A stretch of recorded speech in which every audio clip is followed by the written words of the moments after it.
Welcome to the School of Moxie podcast. I'm your host, Mary Williams. This season, we're talking about one thing. My business pays for my life. We're not talking about side hustles or someday dreams. We're talking about businesses that actually pay for your life. So your rent and your mortgage, your health insurance premium, the whole kit and caboodle. The thing you are not going to get today in this episode, you are not going to hear my guest read their resume at you for 15 minutes. We're skipping the highlight reel and going straight to the good stuff. We're talking about timelines and trade-offs and the money conversations that not enough people are talking about out loud, but we're about to do it here on this show. If you want to know all the details about who this person is and what they do, that's what the show notes are for. Go check them out. Follow their links. Please support their work because you don't really get to know somebody from just one episode. You get to know them by showing up for their work day after day. That's what they've done for their own communities, and it's what I'm asking you to do for them. All right, let's get into it. Welcome to the final season of the School of Moxie podcast. This season, you're going to hear me ask these questions to every guest. So to kick it off, I'm turning it around on myself for episode 1. I built the season with one idea. My business pays for my life. I wasn't going to sit here and ask a dozen people to get honest about their money and their trade-offs and their comfort shows without doing the same thing myself. So this episode's a little different. It's just me, but with the same discussion guide. And what I'm going to invite you to do is to ask yourself if you can answer these questions too. Whether or not you can legitimately say that your business pays for your life. Why did I choose to make this rule for this season? Well, it's because I have been hungry for conversations with my peers who also have no safety net, and I mean zero safety net. We are not supported by a spouse's salary, and even in the case, which some of the guests do have, where they are supported by spousal health insurance, they are able to back up with facts that they could cover those bills if the provider's income suddenly went away. That is what happens when your business pays for your life. I suspect that there are a lot more people out there who don't realize that they legitimately can say that their business pays for their life, because I fell into this trap also thinking that maybe my business wasn't as successful as I thought because I don't think I've hit the revenue goals that I want to see from it, or that there isn't some bigger flashy bragging right that I can share on social media. But that's not what makes the truth the truth. Either you can pay your bills on your own or you cannot. If you hung out with me for season 2 of this podcast, you know that I went on full attack mode with the coaching industry by talking about Ted Lasso in a solo season. I watched my own industry start to sink like the Titanic because there was so much grift and codependency baked into the sales and customer service models, and it grossed me out so much that I shut down my own mastermind to find a way to help people better. That way was made clear in season 1 of this podcast when I ran an experiment to record all of my guests talking about business through every episode of The Last of Us by sitting in person across a table in a physical studio.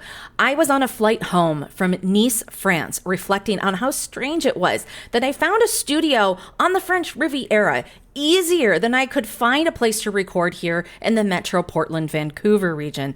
And that's what kicked off the rebirth of my next phase in business, which is owning a brick-and-mortar studio, and it's called Sasquatch Media Grounds. So now on season 3, here I am with a full year behind me, holding the keys to a brick-and-mortar production studio. And it's turned out to be the gift that just keeps on giving.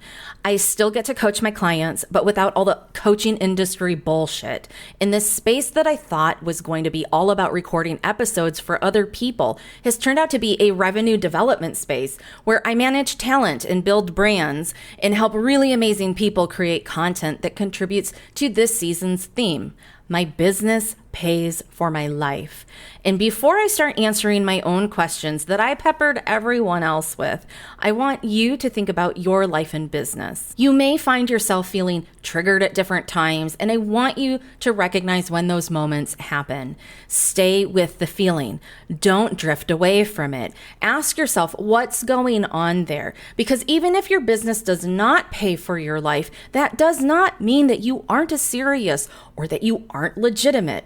What I do want you to focus on is that each of this season's guests talks about making decisions without a safety net. We all need to hear more from people who do not have a safety net, because they're frequently the ones changing the landscape of entrepreneurship because there is no comfort zone for them. And for all my listeners who have comfortable safety nets, my challenge to you is this: can you recognize and fully acknowledge your safety net? And then can you lean into that safety net and start making bolder decisions? Because you can.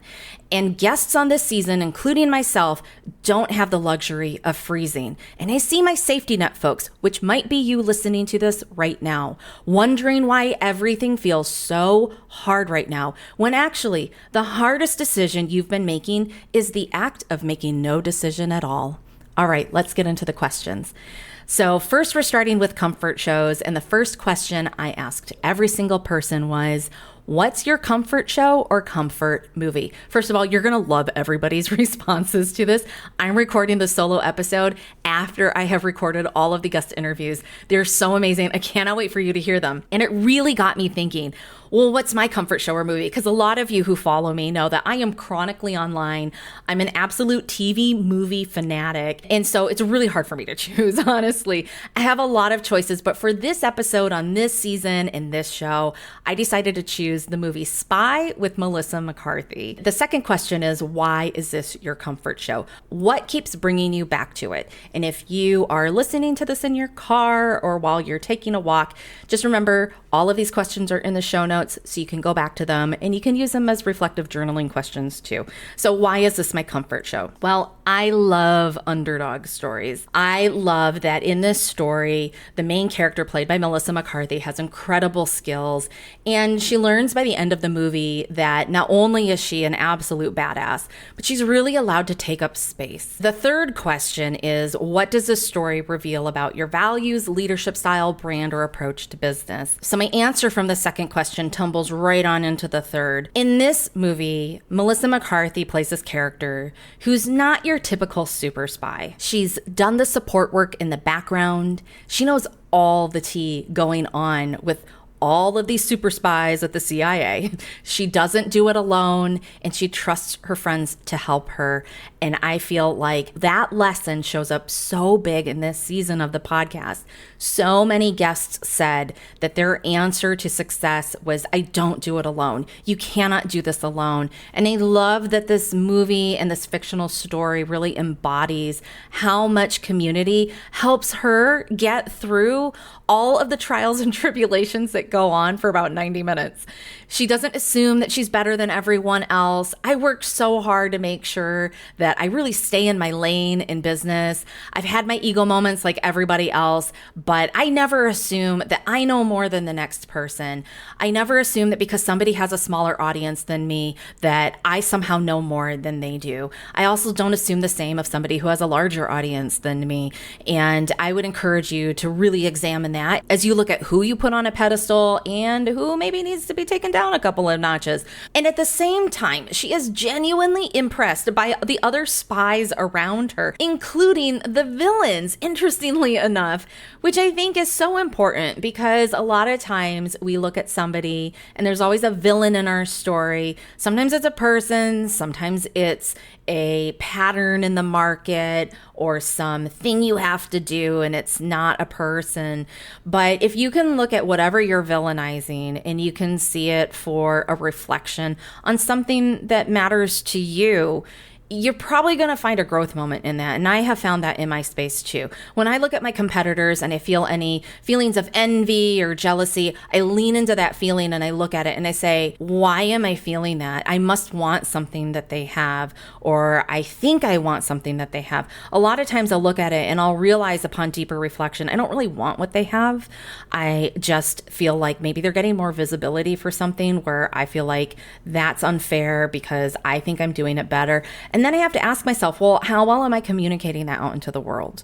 And so I love that in the movie Spy, she spends probably about half the movie with the main villain, and she learns a lot about herself by spending time with the villain. She can improvise. I think that's so important in business. You cannot just follow formulas all the time. Whatever formula somebody told you worked for that person at a very specific time with very specific ingredients in the kitchen, as I like to say, it's just not instantly or exactly recreatable because somebody figured out how to do something at one time and maybe they were able to recreate it again. But the market is constantly shifting, and if you cannot improvise, you're going to have a really hard time in your business. The other things I love about this character is that she can deal with excessive amounts of bullshit. Everybody around her is such a bullshitter, and she's just like, yeah, I don't have time for that. And also, like, I'm busy here. And I love that she just keeps moving through. She doesn't get stuck on it. Because it's an underdog story, ultimately, this character, she deserves better from her industry. And she learns how to claim it. And it really serves as like a pep talk for me because I have been working inside my industry for so long in media. And I'm not famous and I don't have pretty privilege or any of those things. And I really love learning how to lean into the spaces and the people who support me the best and realizing that that is the definition of winning. And so when I ask people in my studio, do you want to be famous? I'm asking them that question because I'm trying to figure out what are they trying to build in what capacity, because nobody has ever delivered an answer like, I want to be a movie star. And if they did, I'd be like, I'm not the person for you, but I have resources for you. What I'm looking for is, where do you feel like you deserve better from your industry and how do we go and get that? And I just love that the movie Spy has me laughing the whole time, has me rooting for somebody who I would not automatically assume is the main hero. And I highly, highly recommend this movie for you if you need kind of like, you know, a boost or a happy day in your business and you're feeling a little down and out. Come back and tell me that this is not a business story. Okay. So we're going to move on to the other questions in the discussion guide where we're talking about my business paying for my life. So question number 4, at what point did you realize your business was paying for your life? I love the answers that everybody gives. It's always longer than you think. So I can tell you that I leapt out full time in the year of 2016. It was not an elegant leap. It was messy as all fucking get out. I was living in Austin, Texas. I had been working for a library as their head of technology, and somebody I knew from my Los Angeles network had a startup. She relocated her startup from Los Angeles to Austin. She was originally from Texas, and it turned out to be an absolute sham. She was a terrible person. An absolutely terrible person, which I discovered once I got behind the scenes. She didn't have payroll for the next 2 weeks. She was abusive to her staff and she wanted me to run her operations. And I was like, I can't do this. And so I leapt. I had like just a teeny tiny amount of liquid savings that I could really get by on. And I was like, it's enough. I'll figure it out. I will build the plane as I fly it. And I had bought a house. I had a ridiculously low mortgage because I bought my house in Austin before the city exploded into what we know of in Austin today. I still had my bills. I had a lot of abject terror on a day-to-day basis. I didn't know if I was going to make it, but all of my entertainment contacts kept contacting me and asking, was I free for contracts? And I picked up B2B consulting. And you know what? It ended up working out. It was okay. That eventually turned into coaching, and then that becomes a whole other story. But I realized in 2016 how quickly my business suddenly was paying for my life. There was no safety net. It was just me and my little house out in the country and figuring out how to offer consulting. I think when I finally got paid by Fandango to fly out on site, I realized, oh shit, I think that my business is paying for my life. And that was a really exciting moment. The next question is, how long did it take you to reach that milestone? I'm going to tell you, for me, I truly feel like it was about 6 years because I started blogging in 2010. And when I was blogging, I was like, man, this is great. And I saw other people who were doing it full time. And so I did what I do and I reverse engineered their history and their patterns. And I saw a pattern that they would begin blogging, and then about 2 years later, they would leap out full time because they would have enough sponsorships and advertising revenue, and maybe they were teaching and other things and coaching. And so I saw saw that pattern and I said, aha, now that I see the pattern, I want that pattern. And what I did is I kept my day job because I was too afraid to quit. I was captured by the golden handcuffs, the golden coffin of corporate life, where you have your health insurance covered and you've got a matching 401k and you get the biweekly salary and on and on. But it had never fulfilled me. I hated having a corporate career. I always felt like I was caged, but I was really afraid to leap out. So I feel like it really took about 6 years, and it took that catalyzing event in 2016, terrible as it was, to just finally be thrown out of the nest. Honestly, I feel like the universe did me a solid with that, because I don't know that I would have leapt as easily if I hadn't, which is kind of a weird thing to put together into one sentence. Our next question is, what changed about you when your business became responsible for supporting your life? I definitely had to get real with who was a bullshitter and who was going to genuinely help me. Talk is cheap. You learn that real fast as a business owner. Whether your business is paying for your life or not, you learn that talk is real fucking cheap. People will sell you the sun, the moon, and the stars verbally, but when it comes to putting your money where your mouth is, suddenly they're gone. So I found that my friends definitely changed. Unfortunately, because I was in a very vulnerable spot at that time in my life, I also ended up in an abusive relationship with a now ex-partner, and I had to learn that I was not going to be supporting myself if I didn't put on my oxygen mask and leave that. I stayed far longer than I would have liked in hindsight.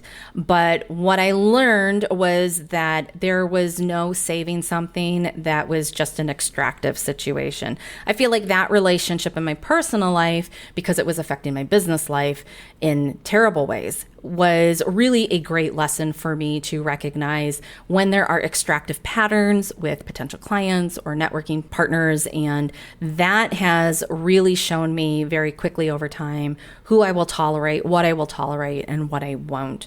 So that relationship left me with a massive debt load, and having the responsibility of my business paying for my life on top of a debt load, that has been quite the journey. Probably better saved for an entirely different podcast episode, because that would be a very long story.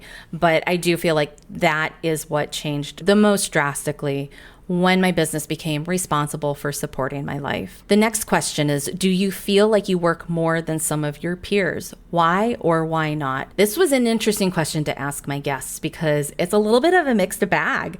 I think I expected more people to say yes, and a bunch of them said no. And I was like, oh, this is very interesting.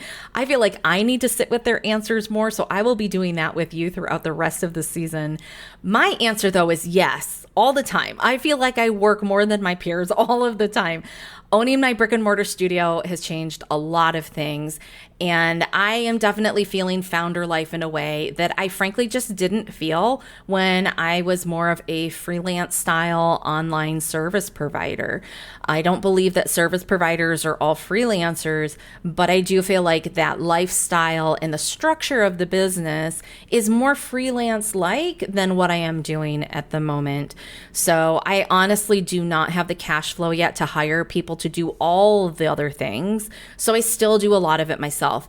I hire out for the highest grade expertise on things that it is much more cost effective for me in the long run to hire someone to do. I always say I am never too proud to do admin work myself.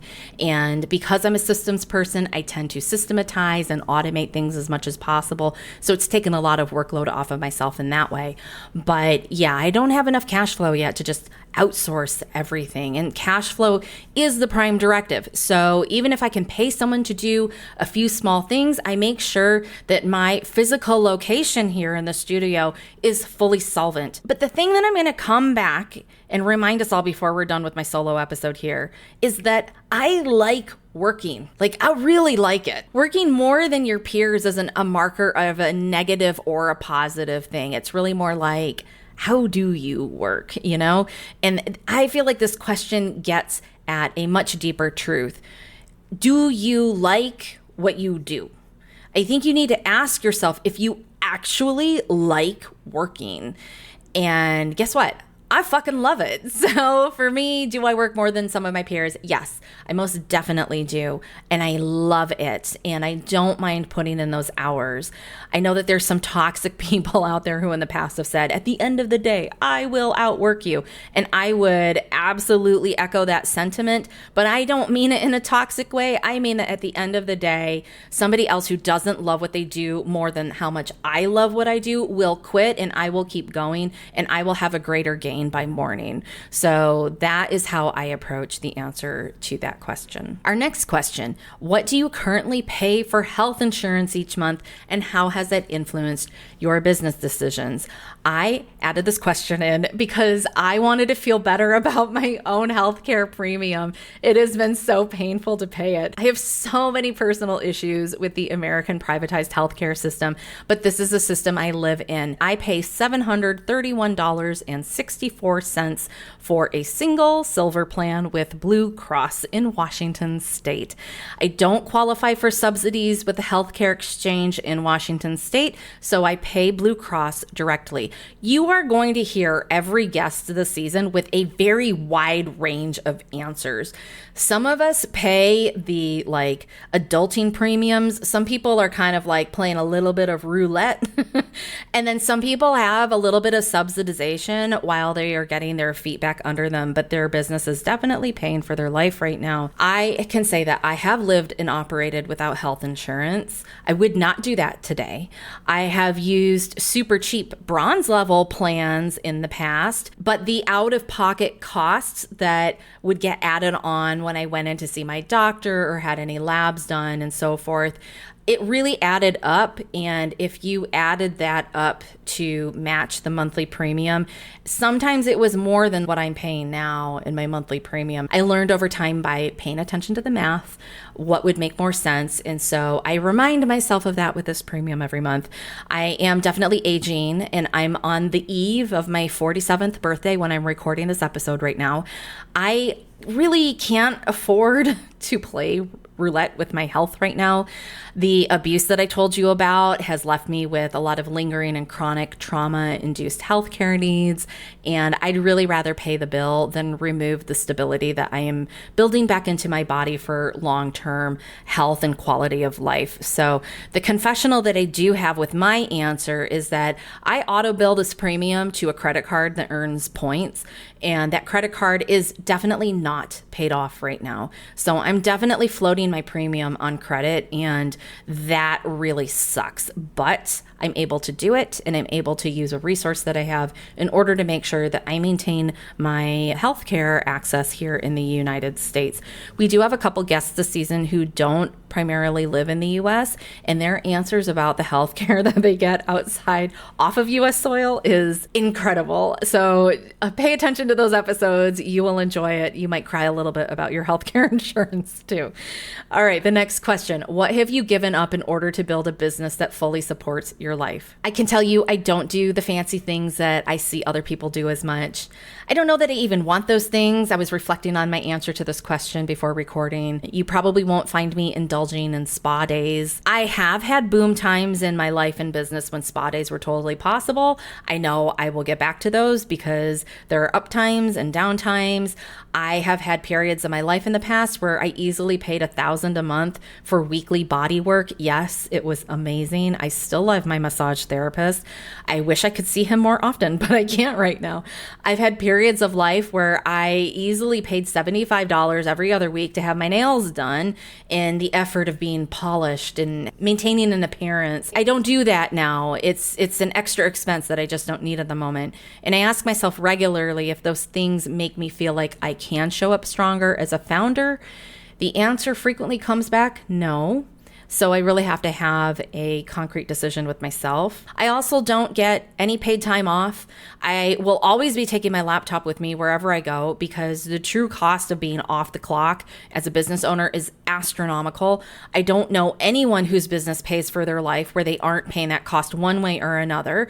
I prefer not to work like a dog to get on a plane and then take a trip and then come back from the trip and be doubly exhausted because I'm catching up from everything. I'd rather do a little work, but at a lighter level while I'm on a trip to kind of keep everything sort of at an even stasis.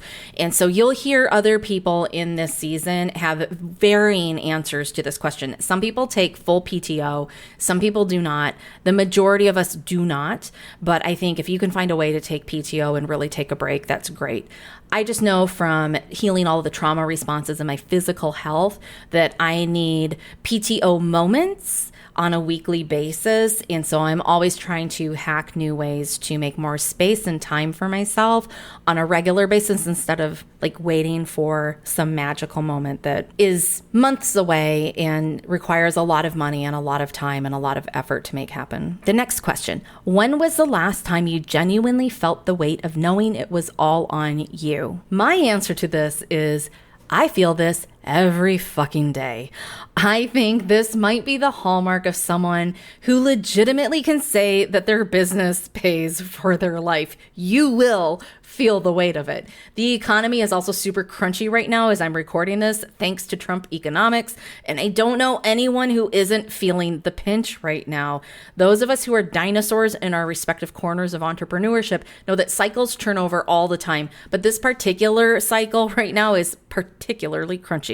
So the next time you think to yourself that someone is selling you really hard right now and you're like, oh, I'm so annoyed, maybe you should ask yourself if that person has to pay for their entire life, because I bet that they do, and you should probably give them some grace right now. And even if they don't have a business that pays for their life, they probably have some goals. And just because their business doesn't pay for their life doesn't mean that their sales cycle is less legitimate. So if you're in business, you are here to make money. That is the system we live in.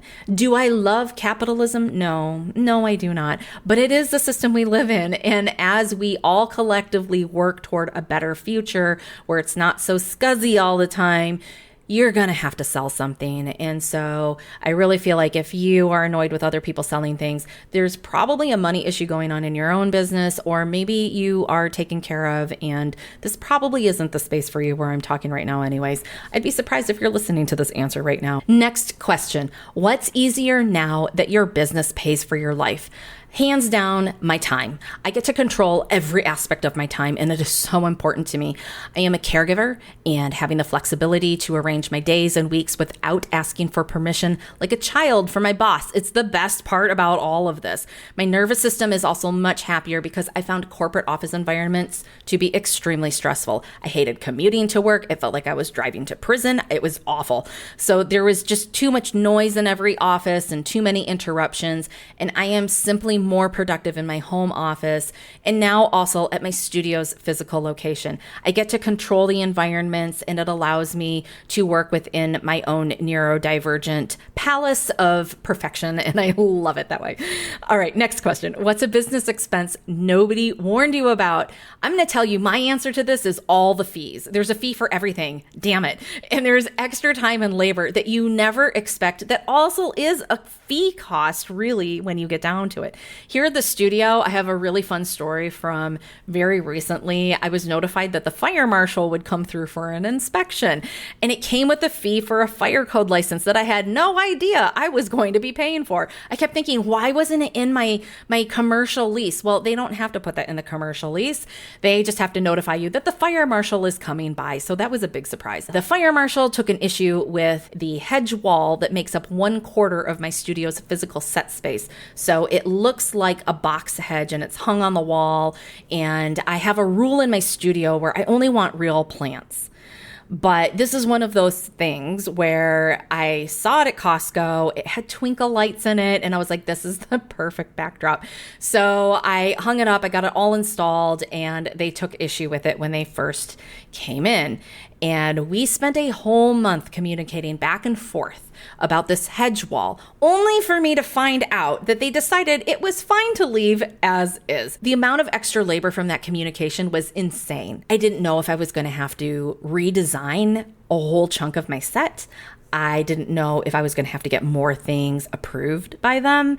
It was a lot of extra. So all the fees, all the unexpected interruptions in that way is difficult to deal with. So in the way that I was communicating extra with the fire marshal, I can tell you that I've also continued to find ways to reduce my time expense because people want to have a coffee chat or pick my brain or ask for services, but then they change their mind on the proposal, and I just don't have time for that. All of these experiences though help me to strengthen my systems and build more resilient lead pipelines, but doing that work of building better systems through experience is actually quite costly, and it is absolutely annoying as fuck. So I have started to host networking events with my yes friend, Megan Ekman, my co-host from the Awkward Handshake podcast. I am starting to find ways to take all the people who just want proximity and they want to chat with me and to put them in a container where it's like, well, you are also looking for good connections. So how about if we all just get together? And if they cannot come to that, there's not a whole lot else that I can do for you. Question 13. If your business suddenly lost 50% of its revenue tomorrow, what would you do first? Me and a lot of other guests this season all come back to networking. I think I prepare for the 50% loss like all the time though, because I've already lived through it. And once you touch a hot stove, you learn real quickly not to touch that stove again. So you have to network all the time and build genuine relationships. And learning to build genuine relationships is a skill set. I love assessing all the relationships that come to me while I'm doing this 24/7 all year long, especially during good and easy times, because I want to see how reliable someone is. Because when times are crunchy like they are now, what I will be doing is I do one-on-one reach outs to my direct contacts who I know through real life actions and experiences that they mean what they say, so that when I'm asking for referrals and recommendations or advice, I know they will respond and I know that I can trust their response. Right now, I'm watching a lot of people around me struggle with this because they've essentially been caught with their pants down. They've been lazy with networking, they've got shitty relationships, and they are kind of shitty at being good relationships for other people too.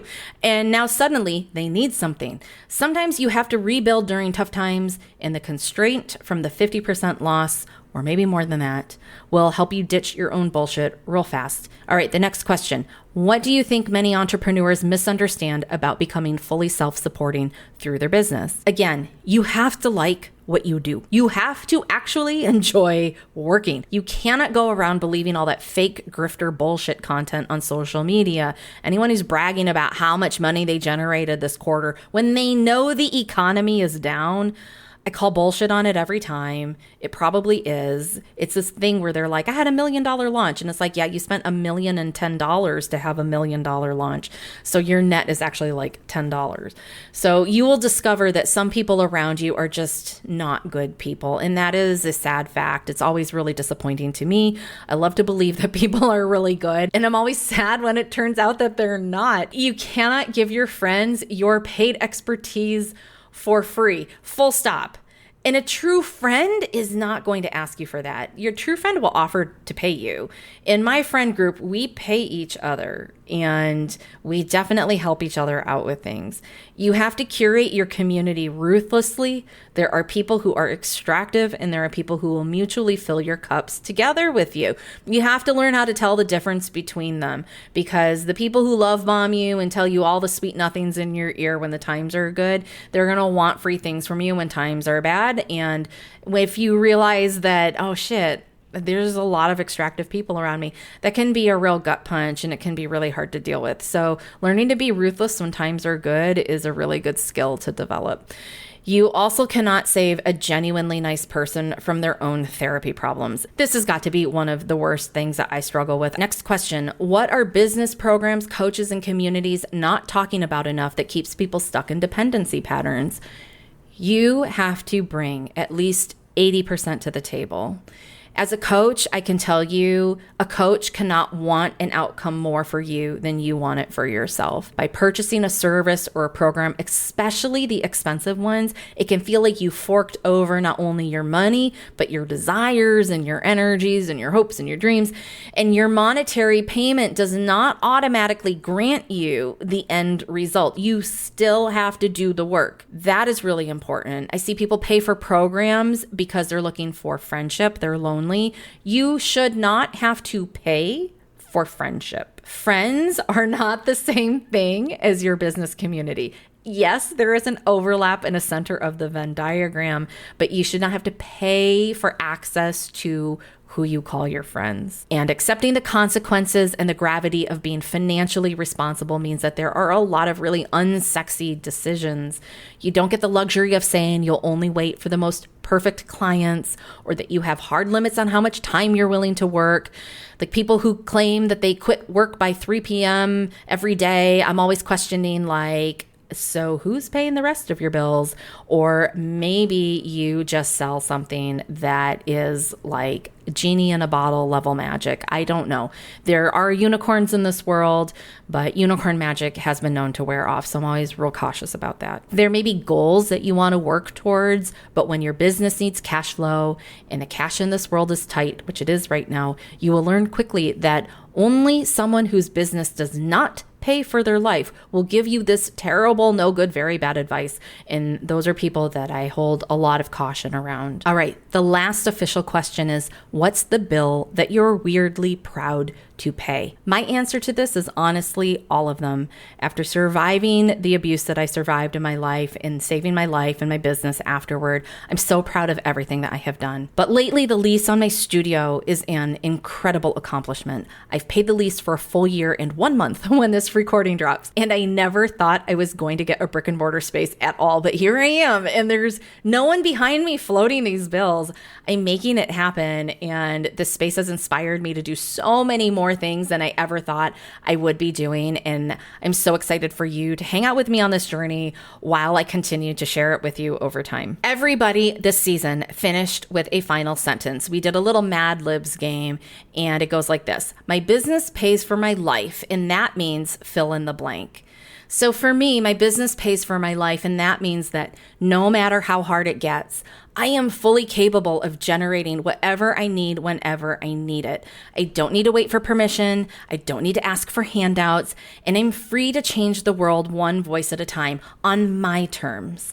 I don't have a spouse who's asking where's the return on my investment. The only thing I am responsible for is me and my financial holdings and my financial decision, and it is such an empowering place to operate from.